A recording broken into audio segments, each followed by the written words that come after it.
Bismillah. Assalamualaikum warahmatullahi wabarakatuh.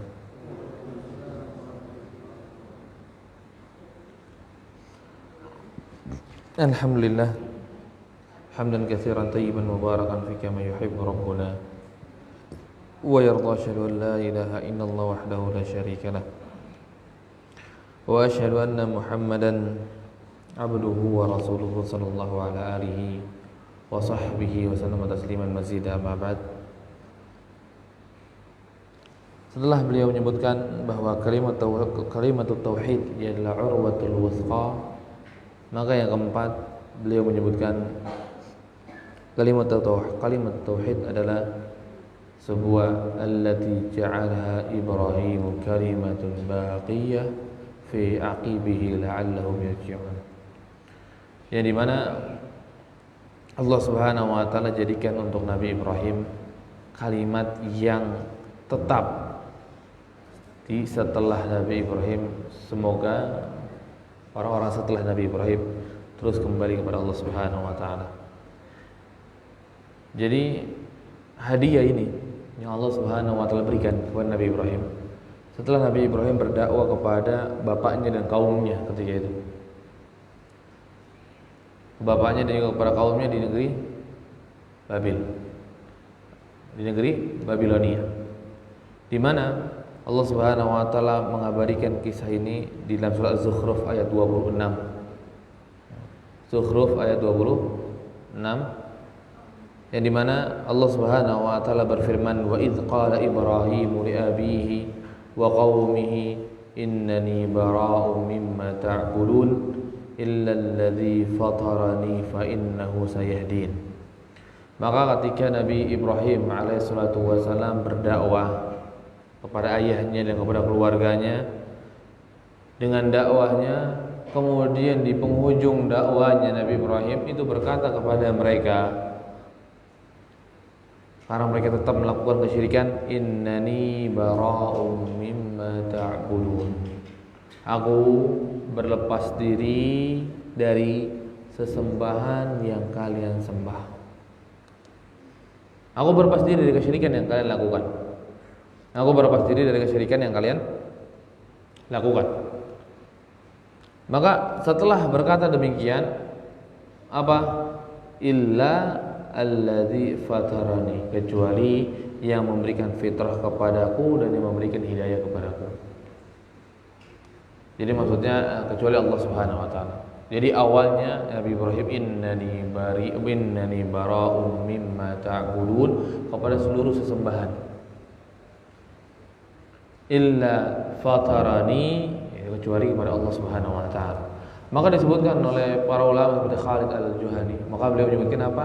Makna innani bara'un mimma tusyrikun, ini maksudnya sesuai dengan kalimat la ilaha. Sesuai dengan kalimat la ilaha, itu menafikan sesembahan. Menafikan sesembahan, semuanya dinafikan. Illa, dikecualikan baru yang dari yang dinafikan adalah Allah. Kalau la ilaha illallah.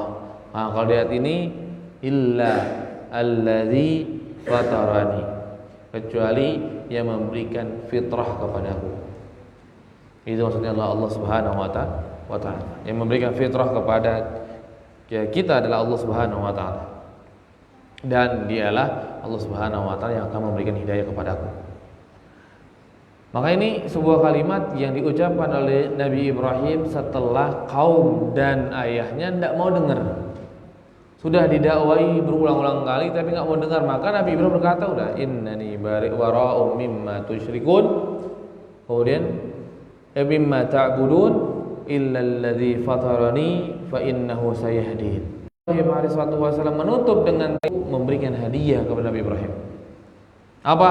Wa ja'alaha kalimatan baqiyatan fi 'unuqihi la'allahum yarji'un.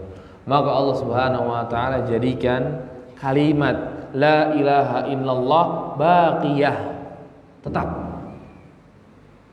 Makanya sampai detik ini masih tetap ada orang yang mengatakan la ilaha illallah. Karena apa? Ini hadiah yang Allah Subhanahu wa taala berikan kepada Nabi Ibrahim.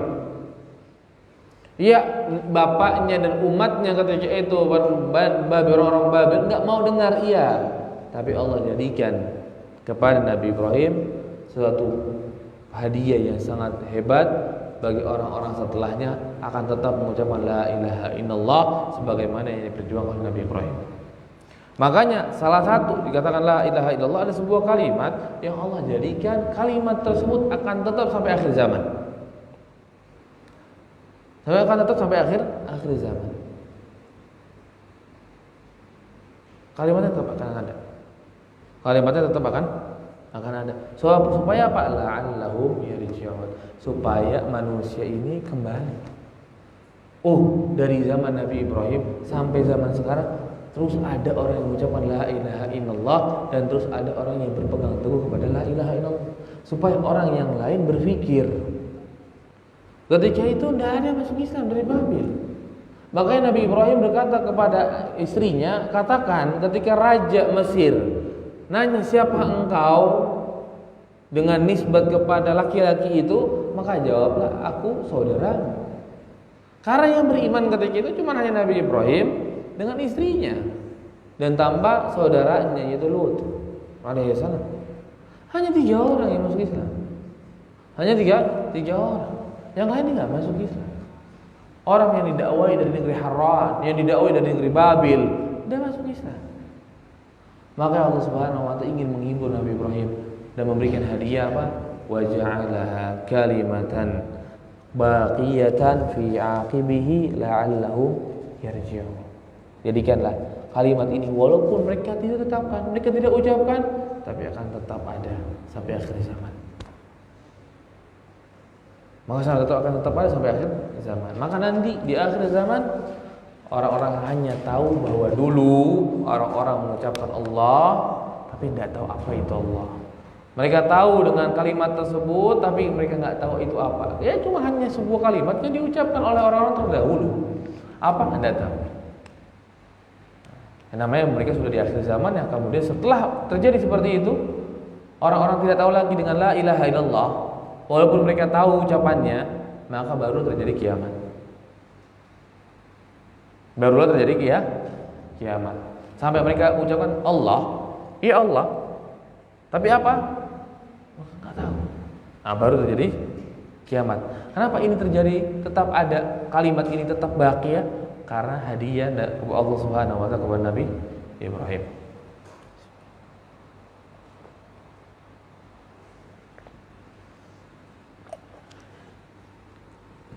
Hadiah Allah Subhanahu wa taala kepada Nabi Ibrahim. Apa?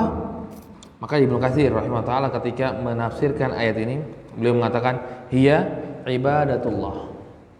Yang tetap itu adalah ibadatullah taala wahdahu la syarikalah, ibadah kepada Allah Subhanahu wa taala yang esa, yang mengesahkan ibadah tersebut la syarikalahu dan tidak ada syarikat baginya, wa khala'a ma siwahu minal authan dan melepas dari segala sesuatu selain dari Allah Subhanahu wa taala, dari authan, dari sesembahan dari berhala-berhala yang ada, wa hiya la ilaha illallah, dan itu kalimat tadi adalah la ilaha illallah.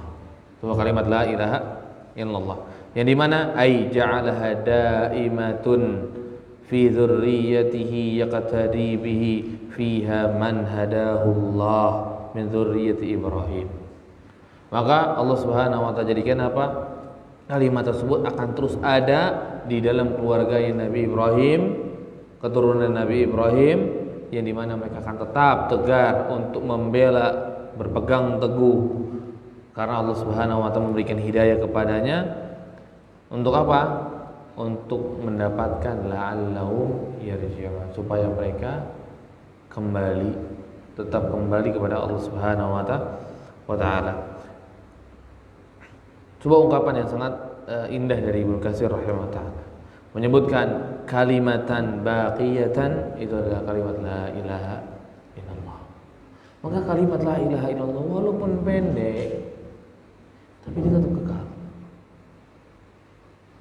Tetap kekal. Maka tadi di awal kita sebutkan kalimat yang pendek yang cuma hanya tertulis di sebuah kartu, sebuah bitaqah, tapi jauh lebih berat daripada amal keburukannya.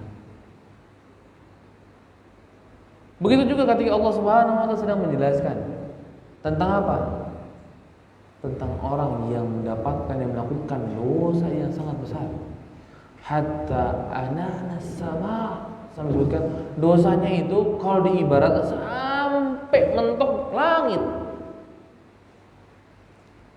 sangat tinggi, bukan lagi mata memanjang tapi sampai atas langit. Wa ya'tini lam yusyrik bihi syai'a, dan dia datang kepada aku, kata Allah Subhanahu wa taala, tidak melakukan syirikat sedikit pun. Fa'ataituha maghfiratan fala ubali, maka aku akan datangkan maghfirah, maka aku tidak pikirkan lagi, enggak peduli dengan hal itu, udah Allah ampuni. Itu bisa kenapa? Karena ketika apa? Ketika la ilaha illallah dipraktekkan, ketika la ilaha illallah diamalkan, maka dosa yang kita lakukan itu bisa nanti Allah Subhanahu wa taala fala ubali, Allah enggak pikirkan, enggak pedulikan, hapus sudah. Ini hambaku, hamba yang sangat tegar dengan tauhidnya, maka tidak perlu dipikirkan dosanya, sudah ampunin. Fala ubali. Dan kata Allah Subhanahu wa taala, enggak aku pikirkan. Dia datang kepada aku tidak melakukan kesyirikan dan aku ridha dengan tauhid yang dia miliki, maka fala ubali. Makanya kita di dalam akidah kita Ahlussunnah wal Jamaah, ketika ada seorang melakukan dosa besar, kita katakan apa? Tahta masyiatillah. Kita nggak katakan, oh dia kekal neraka itu.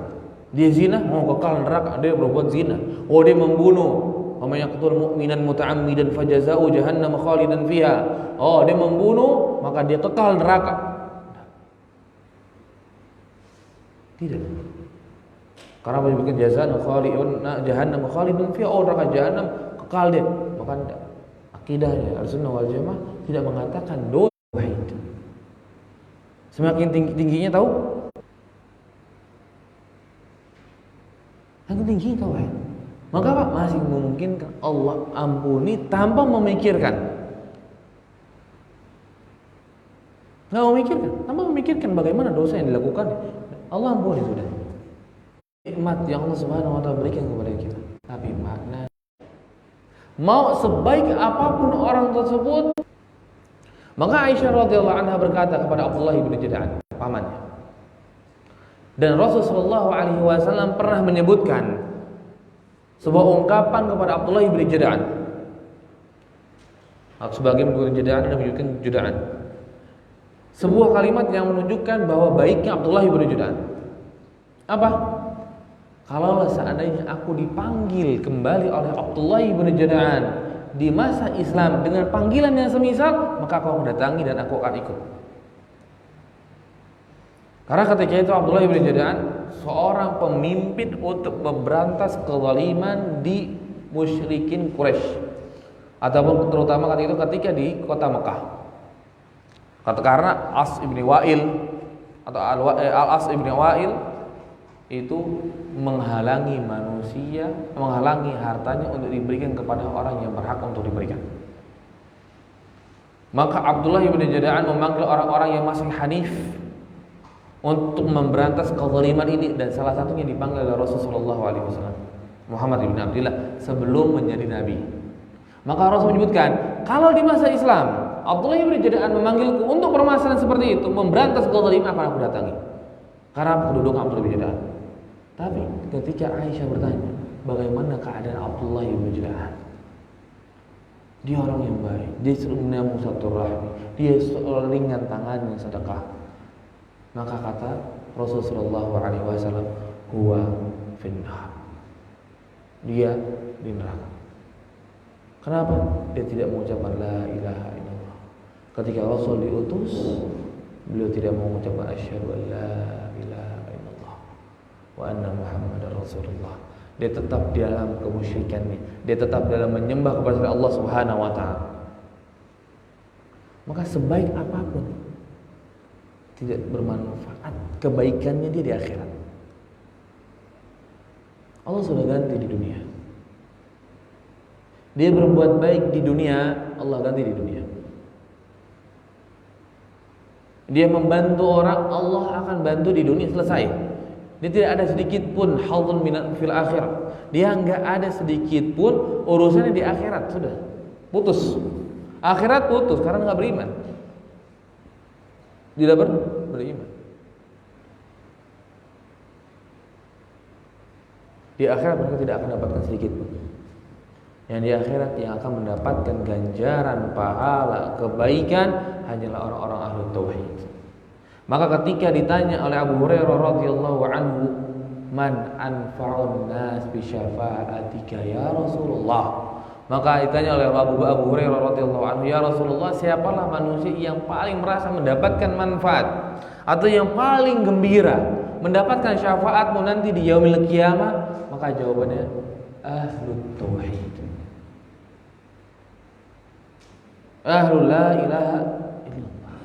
Maka ahlul la ilaha illallah yang paling bahagia. Karena syafaatnya Rasul baru berefek kepada mereka. Tapi kalau tidak mengucapkan la ilaha illallah, tidak benar, melanggar konsekuensinya, melanggar maknanya, maka tidak manfaat. Maka syafaat Rasul tidak akan bermanfaat bagi dia, tidak akan didapati. Bahkan telaganya pun tidak akan dapat. Telaga Rasulullah pun nggak akan dapat, dia nggak akan minum dari telaga Rasul, apalagi mendapatkan syafaat Rasul di yaumil qiyamah nanti.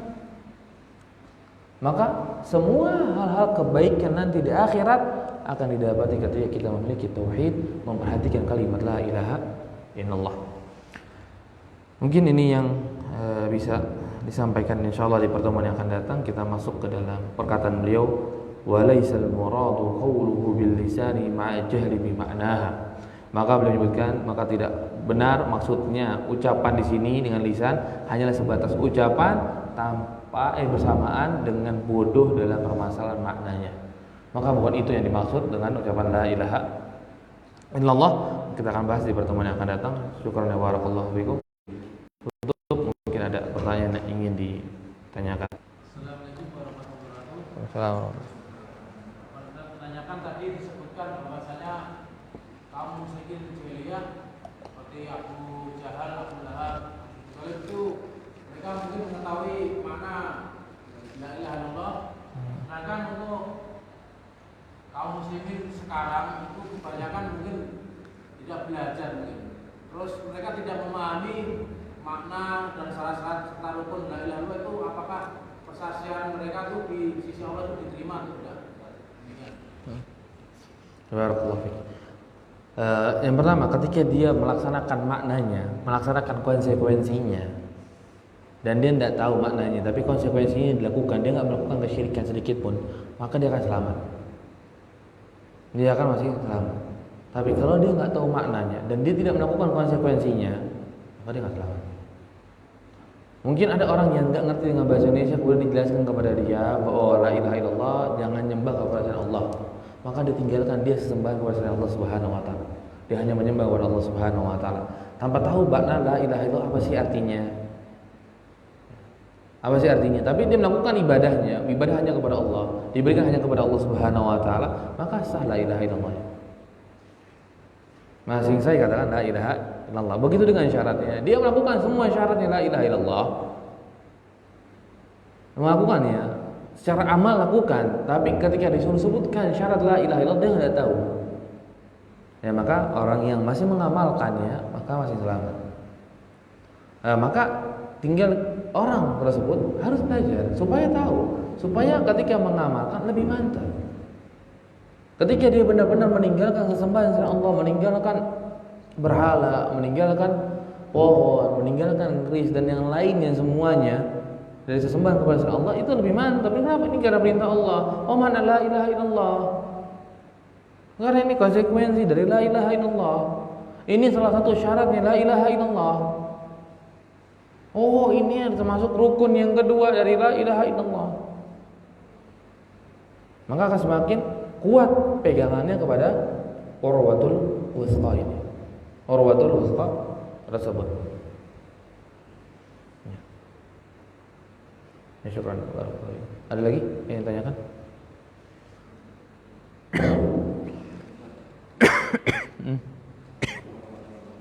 Waalaikumsalam warahmatullahi wabarakatuh.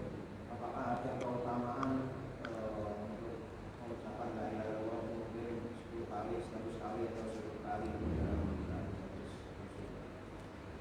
Iya. Mengucapkan la ilaha illallah.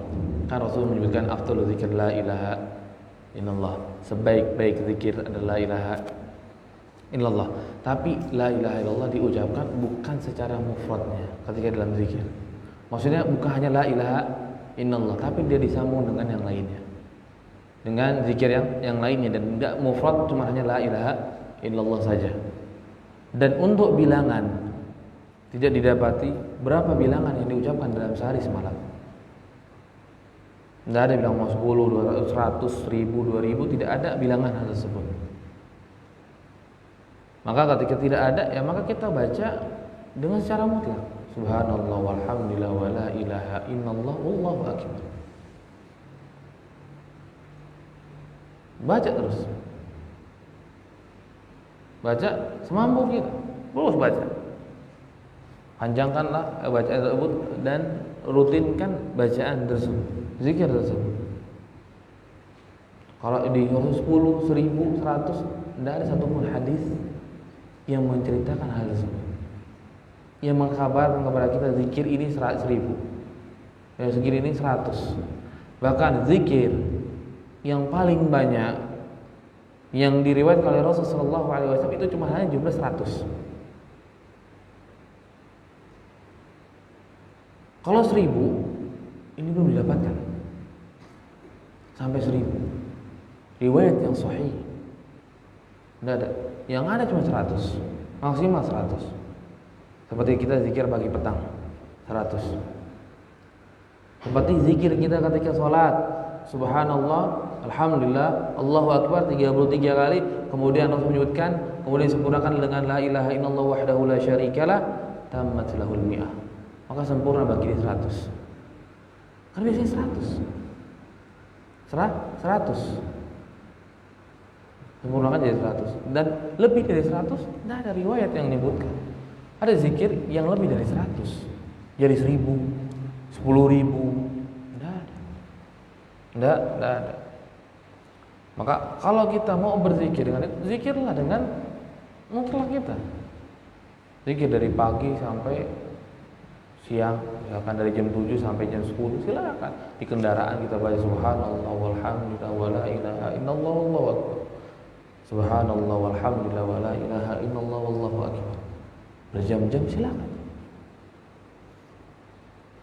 Tapi kalau seandainya dipastikan jumlahnya harus 1000, kemudian fadilahnya ini dan ini, maka tidak ada satupun hadis yang menceritakan hal tersebut. Kalau ada pasti itu kedustaan dari nama Rasulullah SAW. Dan kita nggak boleh ngamalkan ketika dipatenkan seperti itu. Maka mutlakan sebagaimana Allah Subhanahu wa taala mutlakan zikir. Ada lagi yang ditanyakan?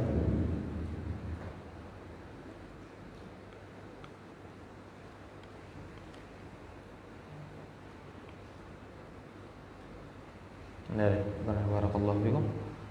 Mudah-mudahan yang kita sampaikan pada hari ini bisa bermanfaat bagi kita. Dari kitab tafsir kalimat tauhid, karena kemarin kita sudah selesai dari kitab Faidul Arba.